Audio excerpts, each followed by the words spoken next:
you have your YouTube. That's good, but like, I don't want to get into anything sensitive. I don't want to.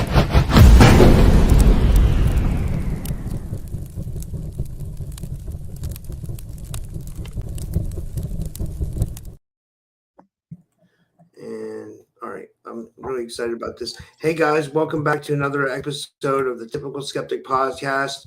I have my good friend with me all the way from Israel. I have with me Paulie Roderman, and they're going through it over there right now with the there's big news that Trump helped broker a deal with Israel and Hamas to release hostages, and they're waiting for that to happen. So it's kind of like it's always like walking on eggshells there, right? It's like it must be hard to live there. I can imagine, Paulie. Let's say hi.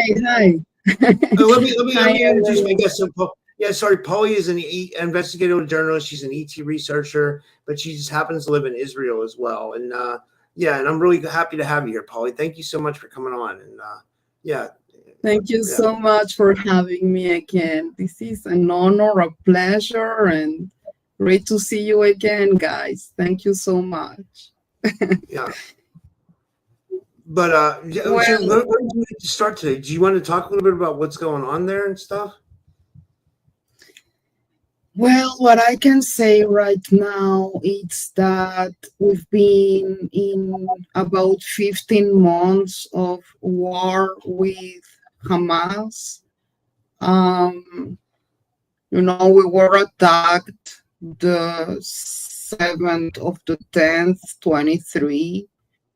And it was a whole Holocaust for us again. I think we were kind of, for years, feeling that everything was kind of okay. Anyway, we've been having terrorist attacks all the time inside the country, and they were sending missiles all the time, and we were dealing with it. But we didn't expect for this to happen in kind of 12 hours. They just got inside Israel, into our south, and literally butchered and raped and killed our people, and our babies, women, men were kidnapped. 250 people were kidnapped, including children. We still have 2 toddlers there. One of them was kidnapped when he was about 15 months old. This little kid will be 2 years old in a few days. And he's been hostage for 15 months. He's part of the Bibas family. All the family was kidnapped, the father, the mother, and the 2 kids. And it's been really hard and heartbreaking. I guess, in Israel, we behave as a huge family. So every time we lose a soldier, or especially after the attack, it's been a huge trauma for all of us, and we've been waiting for these deals. The last deal was 1 year ago, when we succeeded to get back some of our people.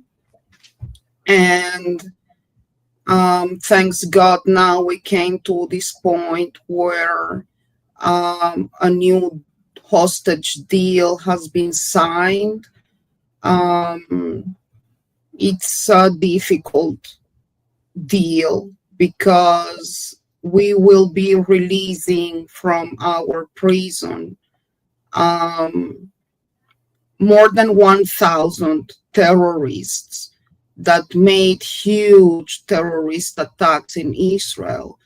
It's more than 1,000 terrorists, but we will get back our 98 remaining hostages. I hope we will get them all back.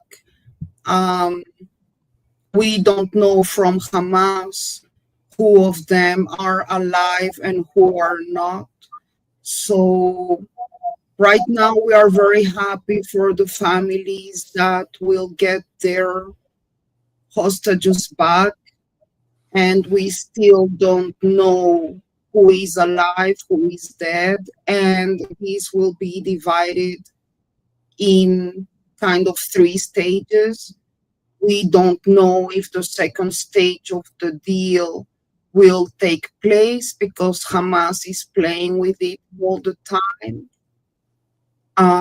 Even till a few hours ago, they were retracting from the deal. This deal was made by Biden, but I think Donald Trump made a huge statement when he asked from Hamas to give us our people back. We don't need to just remember that there are not only Israeli people kidnapped, but also Americans and people from all over the world, including Muslims, Muslims that live in Israel. They are also part of our society and our people, and they were kidnapped and killed too. So we are waiting for all of them to come back and hopefully to end this war. I guess my message here is um, maybe because right now I'm a source on the ground. For me, it's important to tell you guys that um, this war is not against the Palestinian people. You need to understand that Palestinian people are living under Hamas control. They put their missiles and bombs and RPGs under the kids' beds and hospitals, and that's not a lie for the Palestinian people either. So this war is against terrorism. It's against Iran, which is the head of the snake.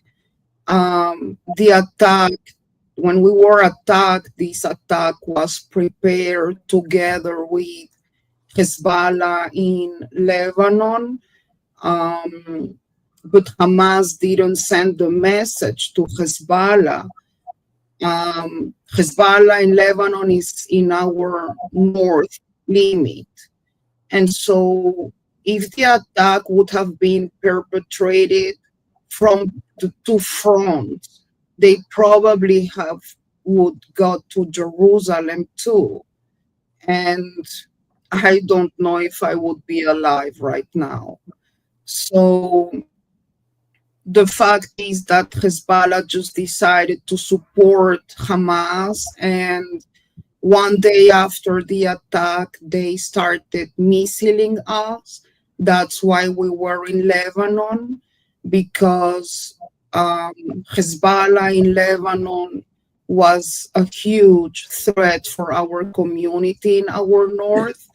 Now that we were there, we discovered that they had also tunnels and huge infrastructures in order to get into Israel territory and make the killings and kidnappings too. And so we are kind of defending ourselves here. We want also the Palestinian people to be okay, maybe under another. Maybe the Saudis can take Gaza into responsibility and change the social political situation there. Um, as an Israeli, I cannot go to Gaza because I will be killed in 5 seconds. But actually, since forever, we've opened our doors to the Palestinian people to come into Israel, and they work here every day, you know.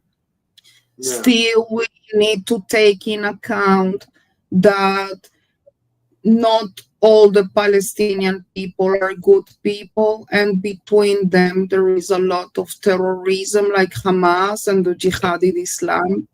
So we need to check them, because if we don't check them, they will perpetrate terrorist attacks inside Israel.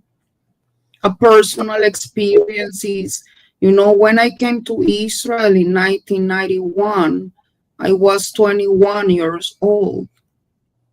And I was born in Colombia, in Bogota, Colombia. And I decided to came to Israel for different reasons.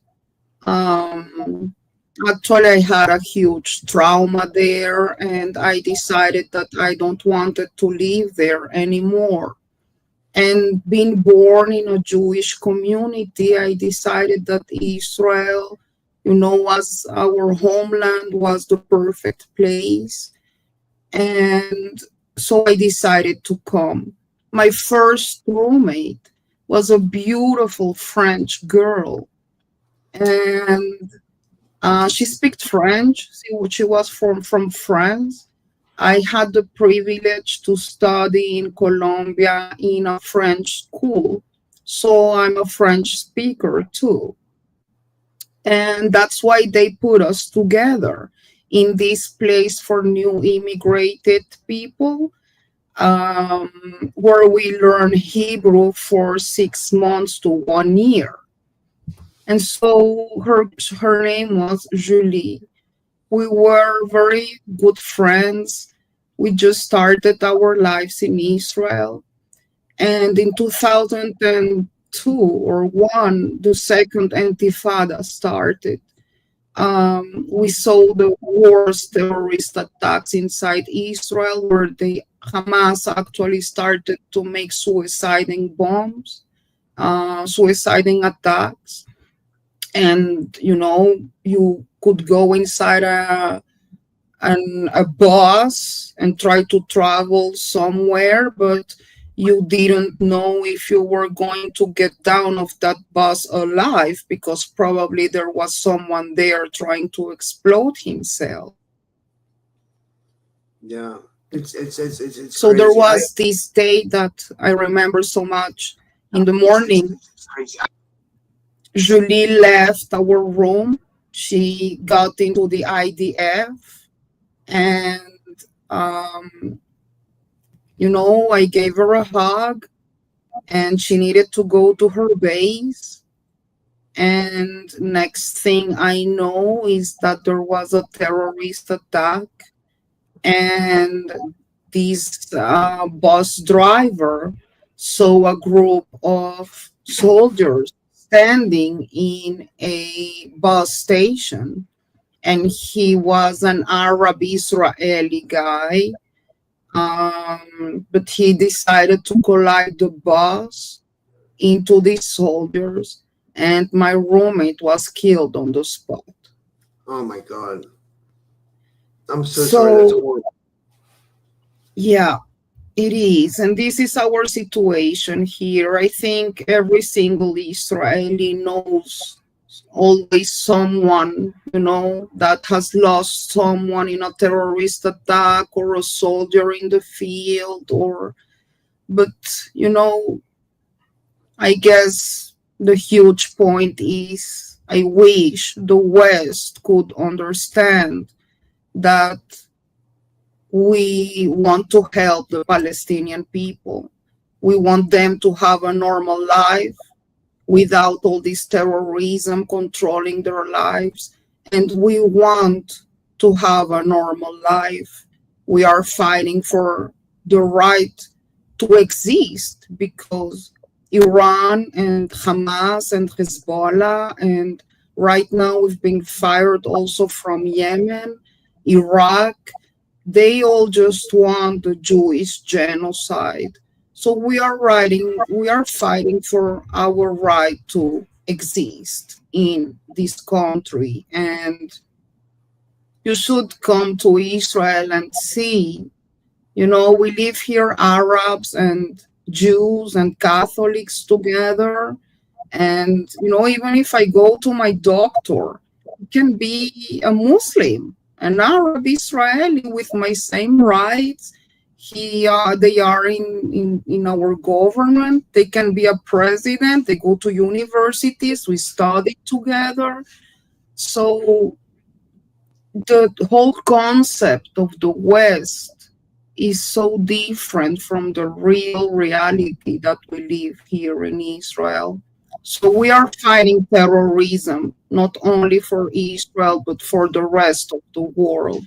You need to understand that what happens in the West, in Europe, and in the States, these terrorist attacks, even in Christmas, um, this is not fair. You should respect your other people religions without killing them, you know. So the fight is against terrorism, not against Palestinian people or Lebanese people, not at all. This is terrorism we are talking about.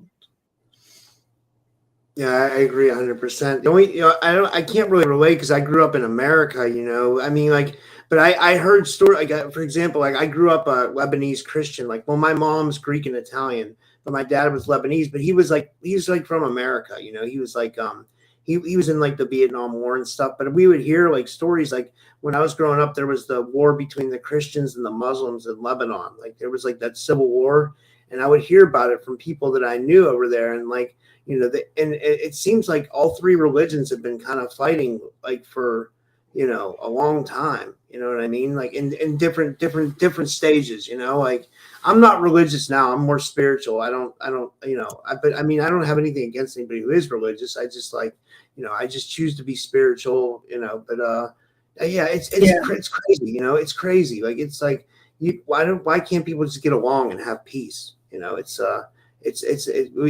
think in 2025 we be able to be like that, to be able to coexist with each other, and I think it's crazy. Exactly. And it's so beautiful what you just said, because I make a huge difference between spirituality and religion. Like, you can have the religion you want and it's fine. You can believe in Jesus or in, the Jewish God or Allah or whatever you want. It's fine. Spirituality goes further than that. It's the human being that you are inside. How much are you empath to other people? Giving hands, I guess if we talk about the ET message, in my case, I think the message is, let's not forget that we all are earthlings. It doesn't matter the color of your skin. It doesn't matter your religion. We are all here together, and we should hold hands in order to make a beautiful planet all together. Doesn't matter your religion, doesn't matter the color of your skin or your sexual, whatever. Just hold hands and be earthlings together for our future and the future of our kids. Do you think, like, if the ETs landed and they made like an open disclosure, do you think that would change things at all? Yes, I do. I do, because I think that would totally break all the things that we've been taught since the beginning, religions and like all these concepts that we learn since we are kids would be broken. And so we would understand that by the end of the line, we are humans, all of us. It doesn't matter if you're democratic. It doesn't matter it doesn't really matter. Be a human empath being. Respect the others. You can have different point of views and different religions, but you don't have to kill for that or attack people because of that. And I think that's the huge message. The moment they land, let's say, because I actually believe they are among us. Some of them are so humanoid that we cannot even recognize them. But there are still a lot of people in denial about the ET phenomenon. Some of them, they still laugh about it, but it's because of the preconceptions of so many years of, this human control. And we need to get rid of that.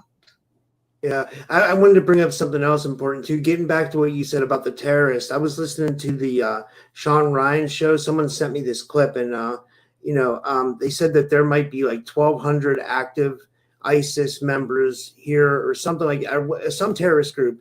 1,200 active of them. They said this on the Sean Ryan podcast in America, and their sleeper cells waiting to activate at a certain point. Which I feel like some of those organizations can be funded by the CIA. But I don't want to go too deep into that because I know we're on your YouTube and I don't want to get you, I mean, I'm on Rumble right now. That's why. But I mean, it's a fact that like the CIA's hands are dirty and they had their hands are in a lot of this stuff when you look into it. I know I can't prove that, but I don't know. Yeah. But well, maybe because I live here and I'm used to these drones. If we go to the New Jersey drone situation, yeah, my opinion has been all along that those drones are checking something. Let's say the drones that we've been receiving from Iran and Yemen and even from Lebanon, they always come with explosives. So they would be falling already on the New Jersey populated areas. See, with explosive, if we were talking about terrorism, but they don't. Now, the United States is not fighting, it's not taking them down. And there is a reason for that. I guess my guess is that there is a huge cell of either, I don't know, ISIS, Al Qaeda inside the United States. These drones might have a kind of identification technology program where maybe they can read people's faces and try to detect these people that are of these terrorism cells somehow. Otherwise, they would be shut down, and they don't. So yeah, I truly understand why people are so anxious and stressed because of the drones, because there are a lot of them. It's true. But if they were there to kill the civilians in the States, they would have done it already. And it hasn't happened. So my opinion is they are checking something else, either a nuclear, biological, some kind of attack that the United States cannot come publicly also saying like, we have a nuclear threat when I don't even know if you are prepared for that. Here in Israel, we have masks, oxygen masks, if we have a chemical threat, for example. Your population don't have it in their homes. I don't even know if you have no, shelters in every neighborhood. We don't. The only thing we have is guns. I mean, we have our Second Amendment, and we have the right to carry guns. But like that only goes so far, you know. But I mean, I feel bad for some of these countries, like like Canada and Europe. They're having a big problem with like mass immigration of like the kind of people that you're talking about. I mean, they could be, a lot of them could be good Muslims too. So I'm not ragging on anybody's faith, but like when you take in this many immigrants, like some of those people could be very bad too, and they don't even have the right to bear arms in those countries. So that's strange. But we have that. We have the right to bear arms here, but you're right. We do not have gas masks. We do not have shelters. Like, Exactly. So if the United States would come with a statement saying, guys, we have a biological or nuclear threat, well, that would cause a mass panic attack. And the truth is that if they say we don't even have the infrastructure to help you, well, what the hell? You cannot come with that kind of statement. So I guess that's why they are keeping it kind of, we don't know what it is. So they won't cause a massive panic attack. And I guess they are trying to find something that I really don't know what it is. But yeah, that's I my agree. opinion.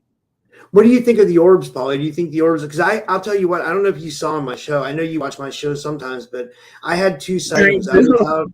I was outside smoking one night, and I saw a drone. It glided right over my house, and I was like, first thing I thought, I was like, I thought it was I knew it was military, but then a couple days later, I was walking to the store, and I saw this like weird, like above the BP gas station. I saw like 300 feet in the air. I saw this weird, like shape shifting, like plasmoid type orb. And like, to me, it looked otherworldly. I know people can say it's like blue beam, or I think if it was blue beam, it would be on a mass scale. If it was like a Project Blue Beam, like we'd be seeing like alien attacks and all that stuff. Like, I think these plasmoid orbs or something. I think they're maybe they're scouts for aliens or something, or like maybe they're like a consciousness of an alien or a consciousness of a being that's like overwatching something. And I also saw videos where the orbs took out the drones. Like, so like a drone got close to an orb and the orb struck it and the drone just fell like it was a piece of paper. So it's fascinating what's going on. It really I is. know. Well, I think right now I don't know what is the reason. We have been having more sightings lately, even myself, you know. Um, I think there is a huge combination of these drones and those orbs or crafts. Um, I believe, my opinion in this is that they will always and have been always checking on us.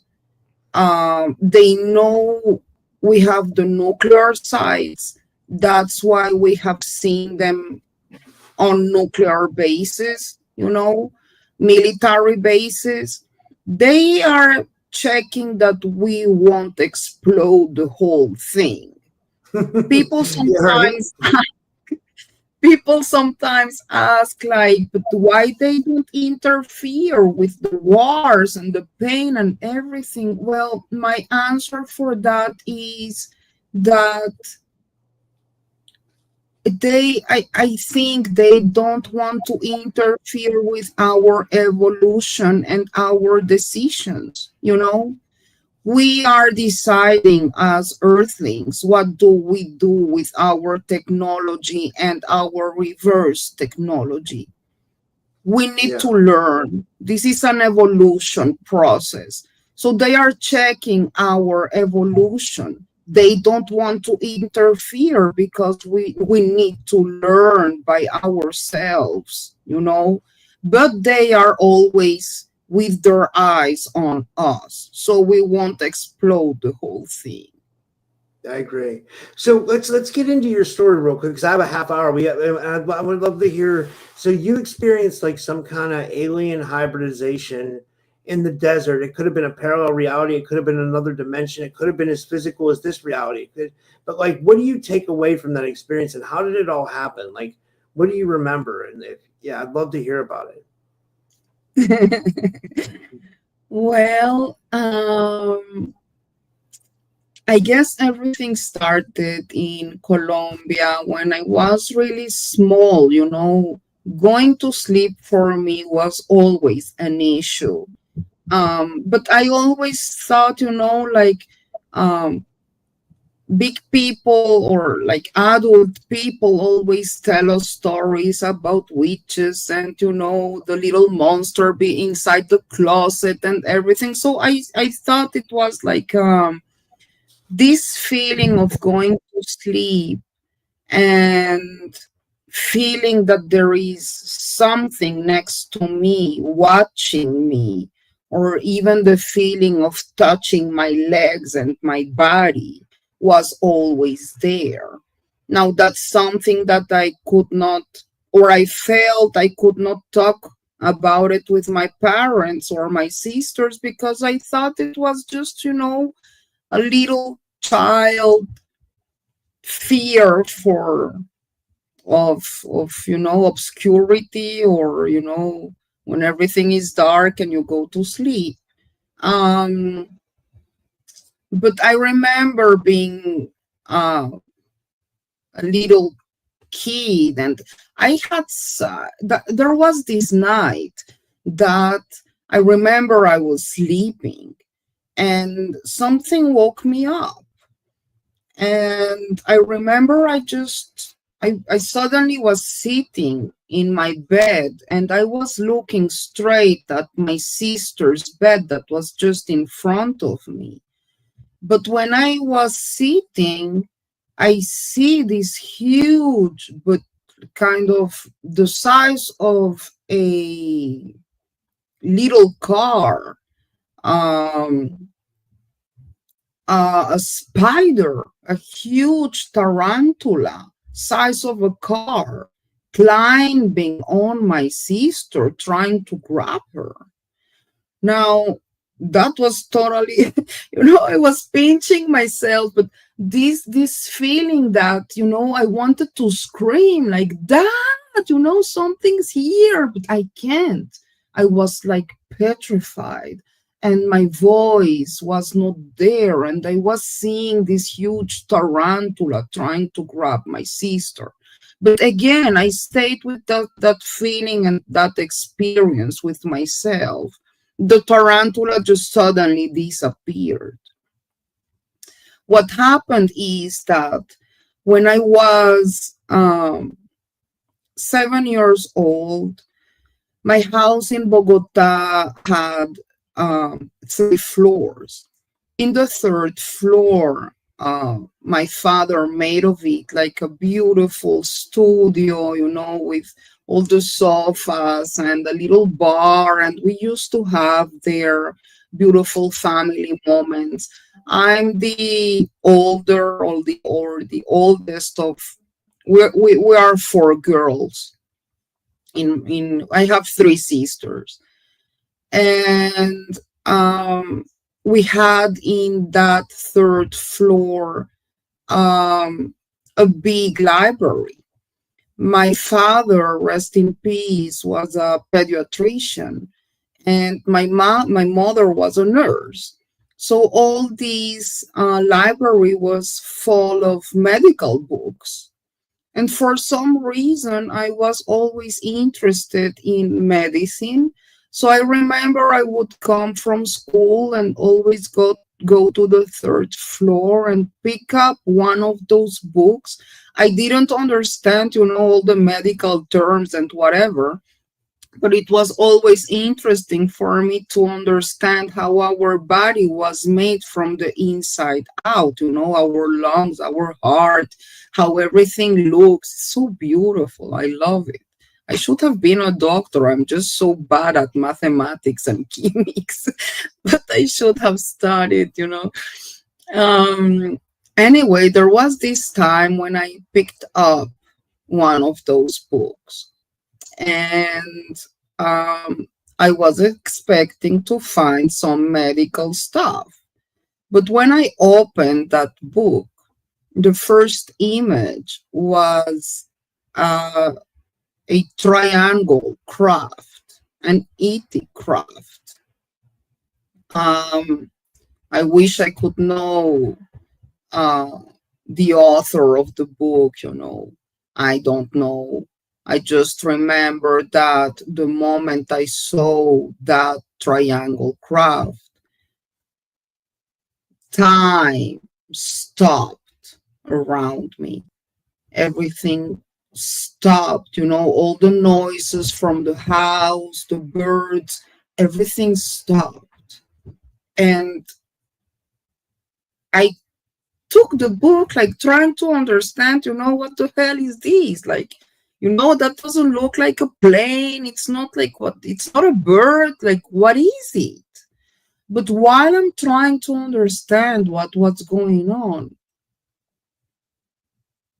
my brain suddenly started receiving these green numbers.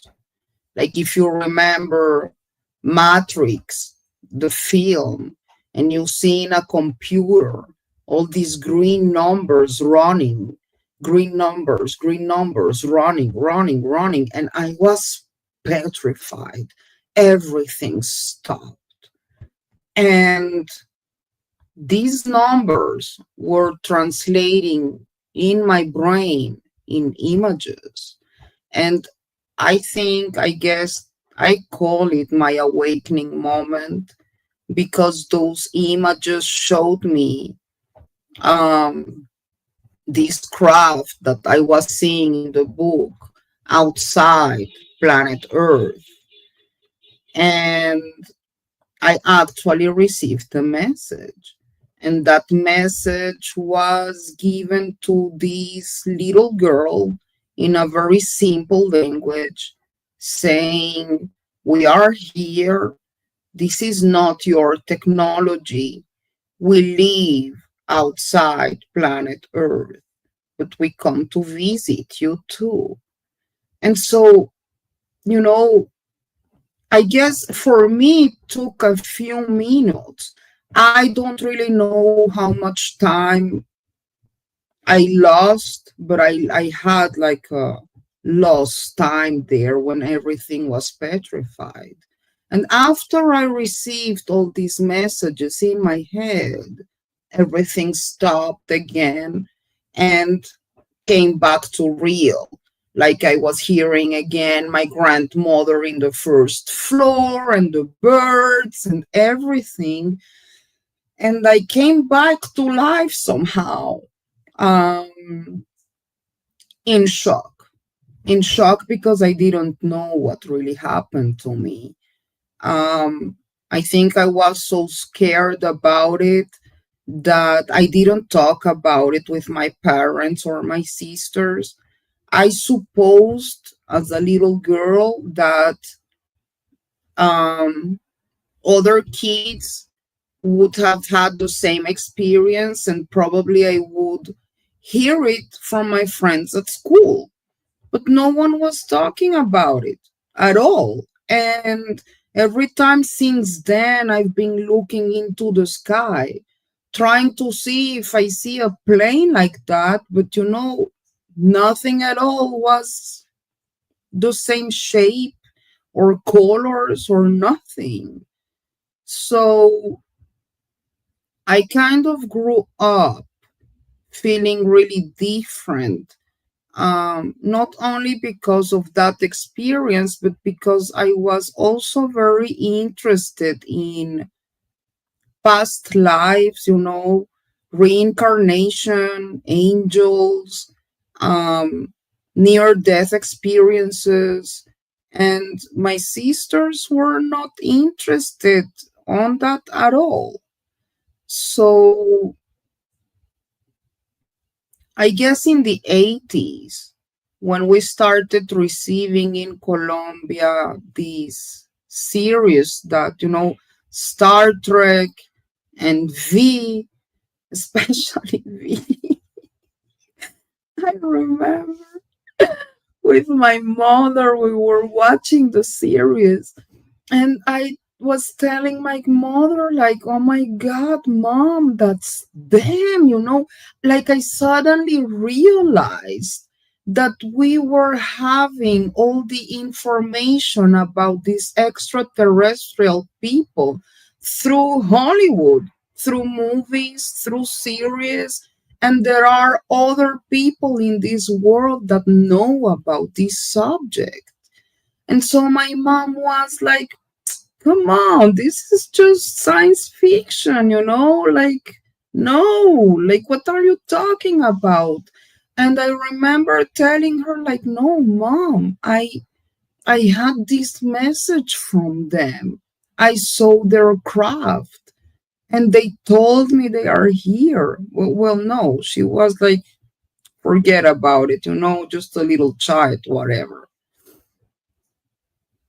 So I grew up feeling like really lonely about this. No one to talk about it. Um, but that was my awakening moment. Since that day, the ET phenomenon has been with me every day, 24 hours a day till today. Um, at some point, I decided to come to Israel, and everything has been just a process. It started with that download that I had when I was 7 years old, and it continued here with, like, I don't know if this is a dream, or a parallel universe, or if they are taking me. Um, but this happens when I go to sleep.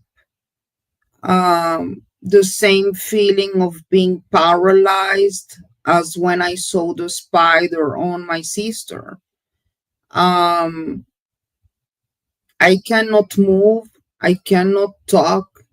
Everything looks very cold. I feel very cold, but I wake up every time in these, I guess I can describe it if you imagine like Australia, or like this red sand desert, very red sand, kind of a Martian soil, rocky, like Rocky Mountains. Um, it's windy, and I'm suddenly standing there lost. I don't understand how from sleeping I got into this place. I'm conscious about it. I don't feel it's a dream. I'm really living this experience. So I'm standing there in this desert alone. I don't understand how I got there. And I start walking and walking, trying to understand what is going on. Suddenly, I see in the distance a figure, um, which I thought is a human. So I'm very happy because, well, I found someone kind of I can ask what the hell is going on. Um, And this figure approaches me very slowly, kind of, he's not walking, he's kind of hovering towards me. And at some point, he gets just in front of me. When I realize this is a little boy, we're talking about a 5, 6 years old boy. What was very peculiar about this boy were his eyes. He looked totally humanoid, a beautiful hair, big, like long eyelashes, and all his body, just a normal kid. But his eyes were these almond kind of gray eyes, very long and dark.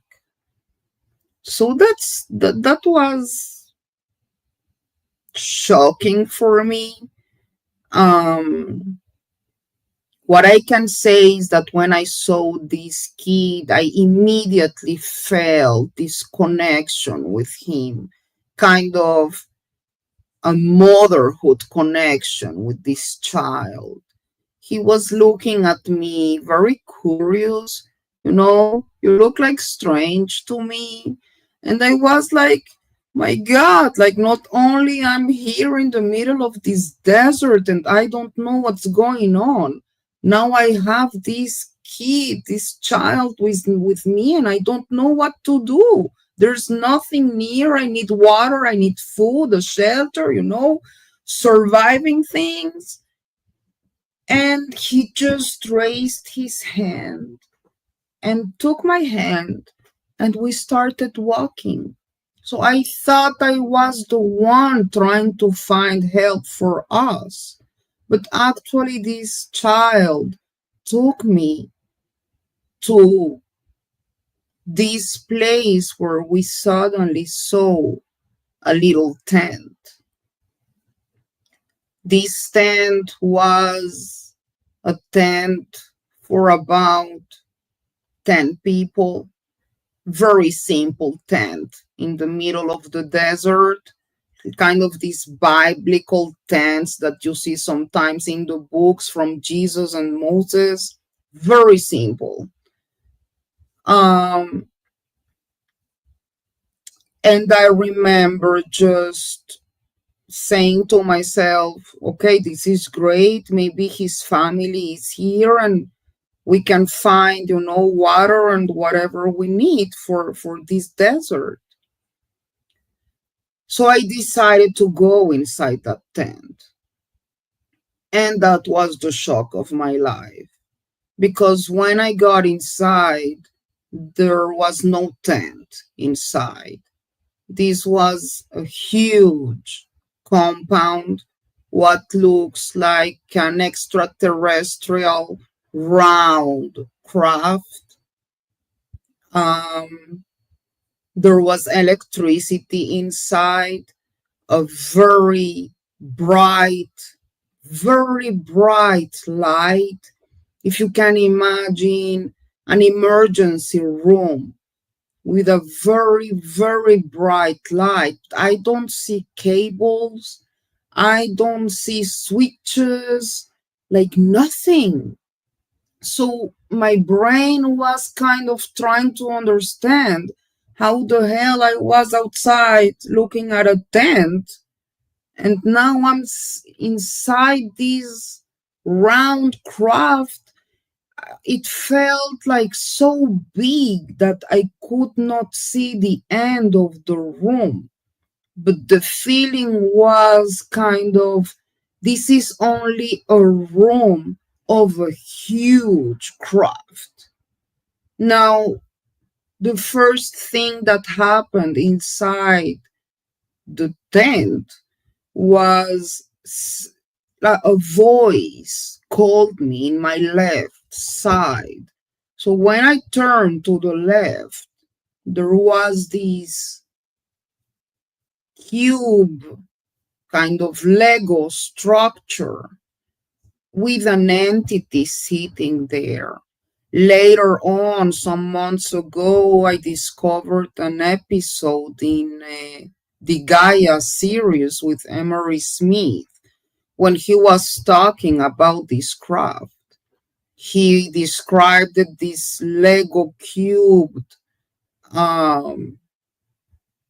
structure that crashed on Earth with 3 humanoid extraterrestrials with blue suits, and there were debris all over. So that was another shock for me because the craft that he described there looked exactly as this cube that I saw inside the tent. Now there was this entity sitting in this cube Lego.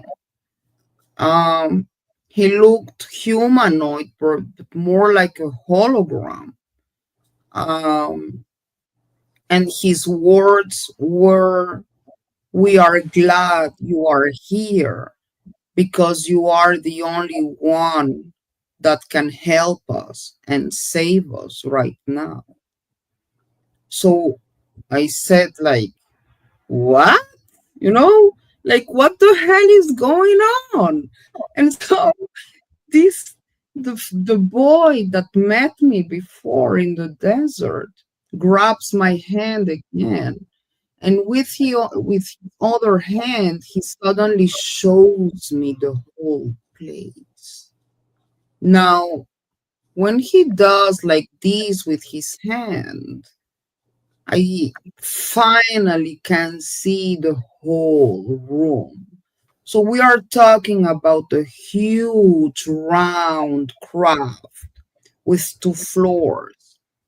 In the second floor, I could see smoked windows. So I cannot see what's behind those windows. And in the first floor, it was full of beds, like hospital beds. And each one of those beds had women, pregnant women, in different stages of pregnancy. Sometimes next to the bed, there were little beds with babies already born. And so I could not understand the situation. But the feeling was, I need to save these women. When I looked like at the end of this room, I suddenly understood that there was a praying mantis standing there.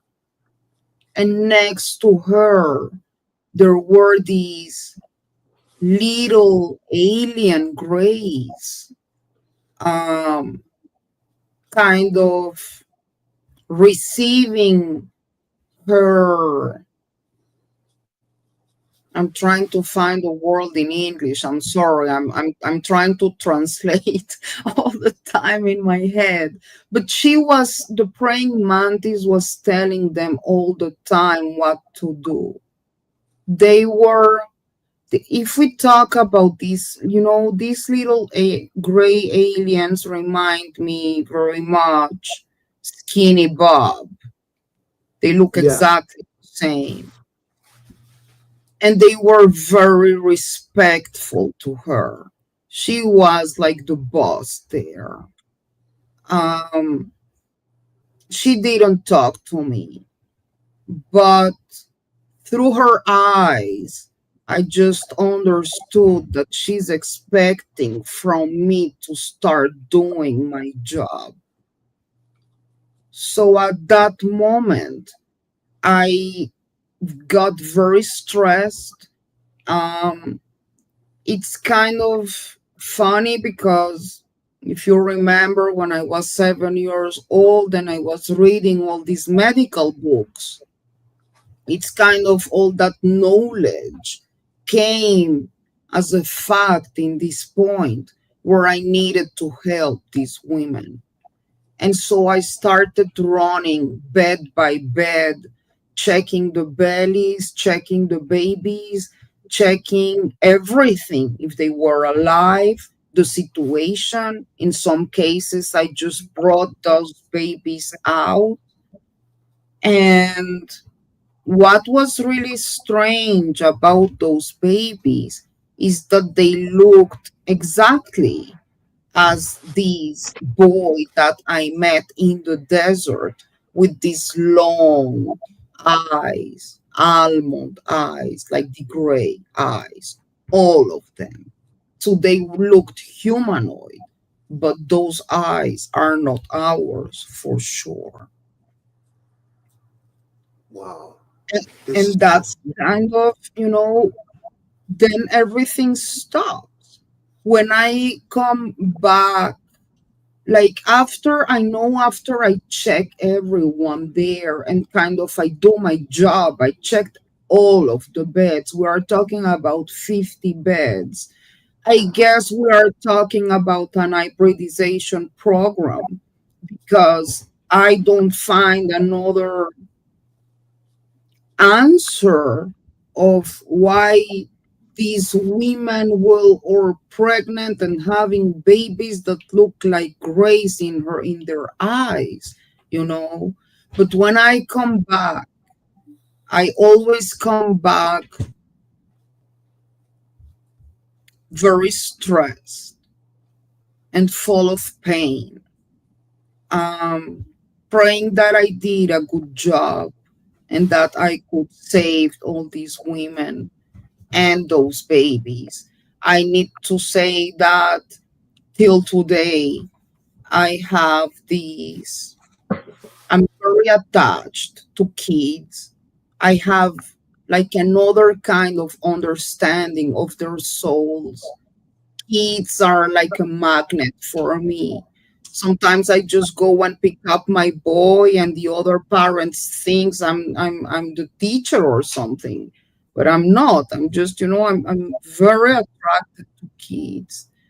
And there was this time that I woke up and I was so anguished and trying to understand what happened. um, I remember I made a coffee and I just had a seat and trying to understand what happened when I suddenly saw in my leg a mark. Now, having this knowledge about medicine, I thought maybe I was having an allergy. So I checked the rest of my body, but there was nothing there. I didn't have respiratory issues, so it was not an allergy. This mark was very unique because um, it looked, I think the best way to describe it is like a cat paw or a dog paw. Um, and it doesn't look like I had a surgery there, but and I have two cats. So I said maybe one of my cats slept over me and he left a mark, but it was so unusual because this mark stayed there for 24 hours and there was not another sign of it in the rest of my body. So I was in this Facebook page of contactees. I showed the mark, and one of the contactees told me, um, did you see Terry Lovelace's mark in his leg? And I said, no, can you send me the picture? And he said, yes, of course. Well, it's exactly the same mark. Exactly the wow. same mark as Terry Lovelace's. I will send you the pictures because it's amazing. That is Uh, amazing. I couldn't believe it. It and it's a so specific mark. It looks really like a cat paw.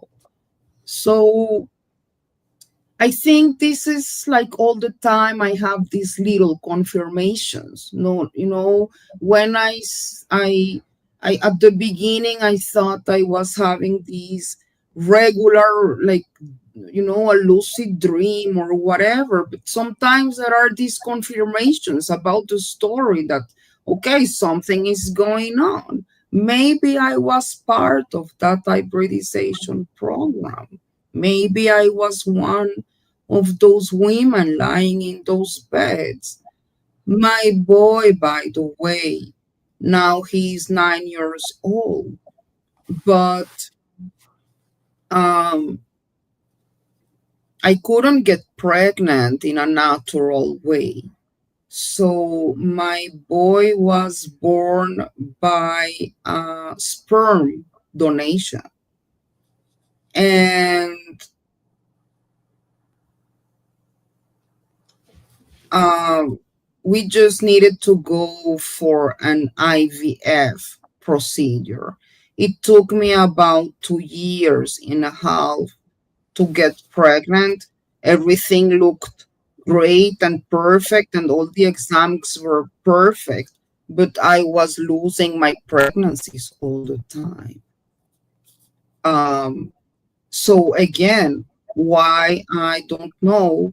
Everything looked perfect, but I wasn't getting pregnant till we did the IVF procedure, the in vitro fertilization. Um,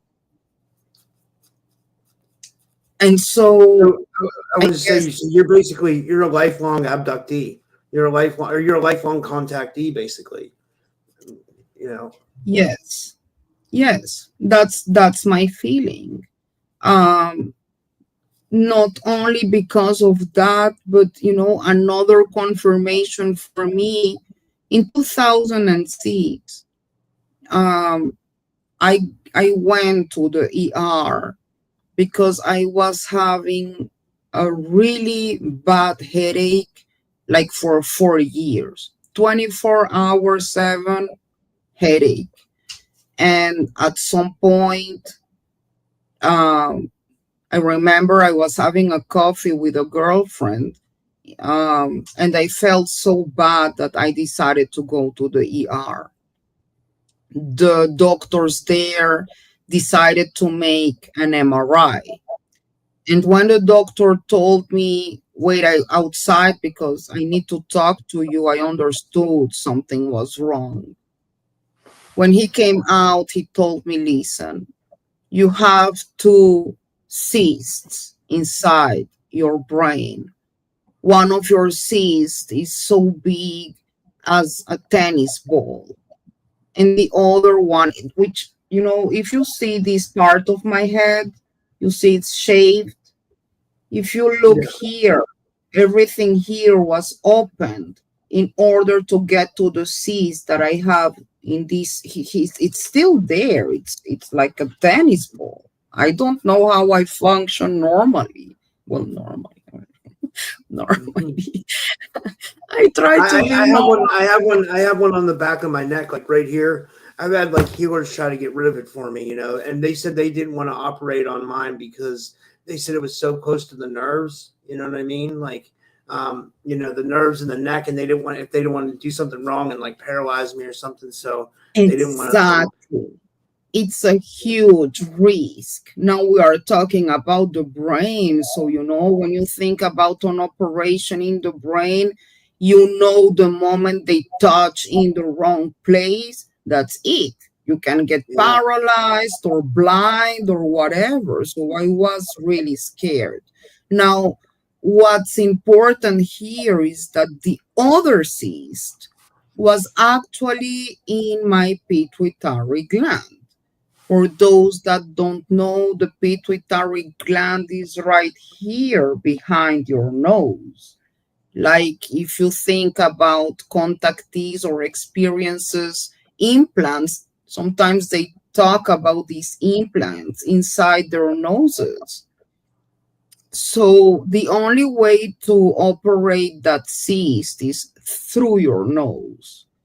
Um, and this pituitary gland is actually responsible for the functioning of your hormones in your body. Again, related to my ovulation period. My dream, or what I call it, well, no, it's not a dream. My experience always happens during my ovulation periods, and I was losing my pregnancies again all the time. So again, confirmations, confirmations, confirmations. This Wow. pituitary gland was affected by the cyst, and the doctors decided to make the two operations in the brain in the same year. What actually happened is that when they tried to take the cyst from my nose, the cyst exploded in the middle of the surgery. So all my brain fluids were flowing through my nose. I was, Oh my you know, God. yes, they just needed to, they took some fat from my belly and put it inside the brain and glued it as fast as they could because I could just die on the spot, you know? Holy shit. That's insane.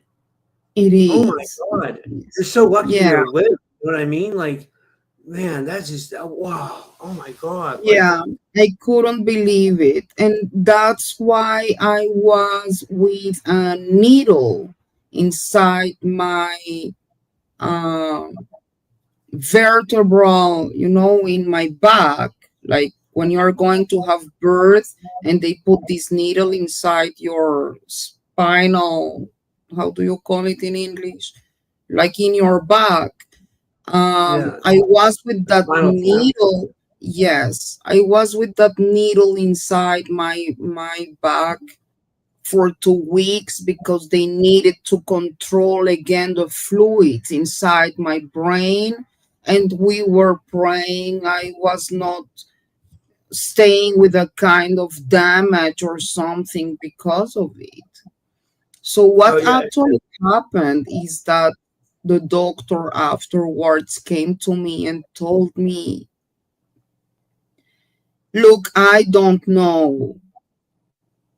We need to tell you that we found something inside your cyst."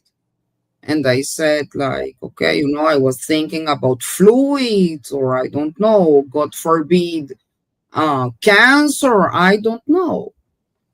But he suddenly came with this sentence where he said, "We found a little cube inside your cyst.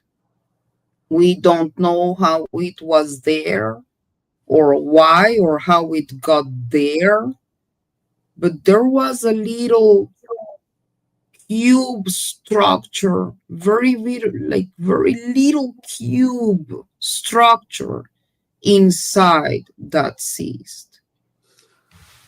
You know what? Now That's that I amazing. I just wanted to tell you, I've always thought that like my cyst on my neck was like an alien implant, and I've often thought that maybe like cysts were made to like house like non-cancerous cysts were meant to house like implants. So I think that's fascinating that they told you that. Like um, that's there's something to that. I think for sure. I know. And well, back then I didn't think about the experiencers implants. But again, maybe this is another confirmation that I've been taken for years. And Yeah. I had an implant in my brain, in my pituitary gland, totally related to my ovulation period, in something that looks like I'm taking to an hybridization program, you know. So everything is so related to everything that nothing seems or sounds like a coincidence anymore. After my boy was born, um, well, I just decided to talk with him about the ET phenomenon. And My boy, since like he's only 9 years old, almost 10, but like forever, he's been drawing these crafts. And Wow. all, yes, all kind of colored crafts with so many different stuff. Sometimes I'm really like in shock. I ask him, where do you come with those ideas? And he says to me all the time, like, I don't know. This is just what I see in my head. But after he was born, we saw for the first time, actually, in his birthday, the first craft ever. And we saw it together.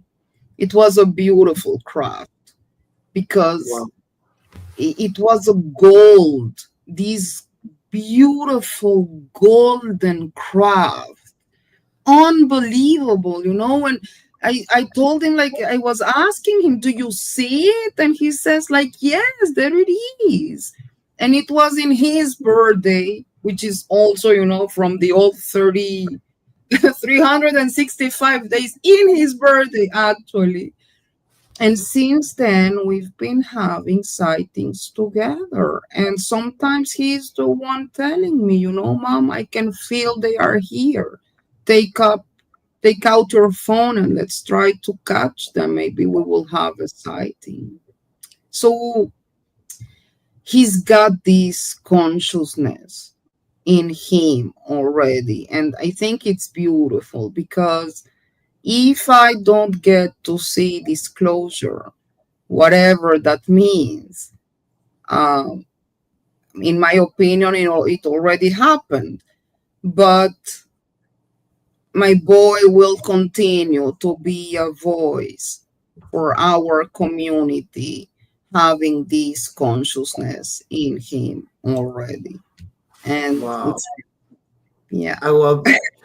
We went a little bit over. We went about an hour. I have to do another show soon, but I was going to say this was amazing, Polly. Thank you so much. Like this was. If you ever want to come back on, we could do a part two.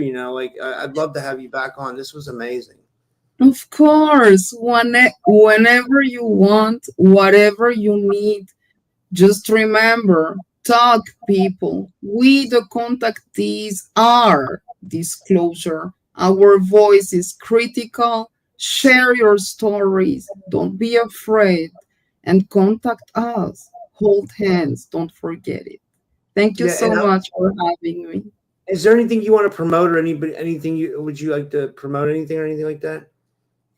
Well, the truth is that I administrate like 20 pages in Facebook all over the world, but my main page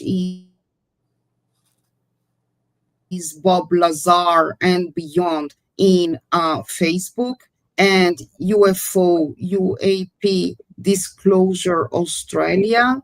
And I'm doing also podcast with Team Dust in the UFO Man podcast every Wednesday, 9 p.m. East. So join us. That's awesome. Well, thank you so much, Polly, and stay safe. Please stay safe, and Thank because you. Stay safe yeah. too. Love you guys. Thank you, All right. Rob. All right. Thank you so much. Have a good night. Take care. Thank you, everybody. Have a good night, everybody.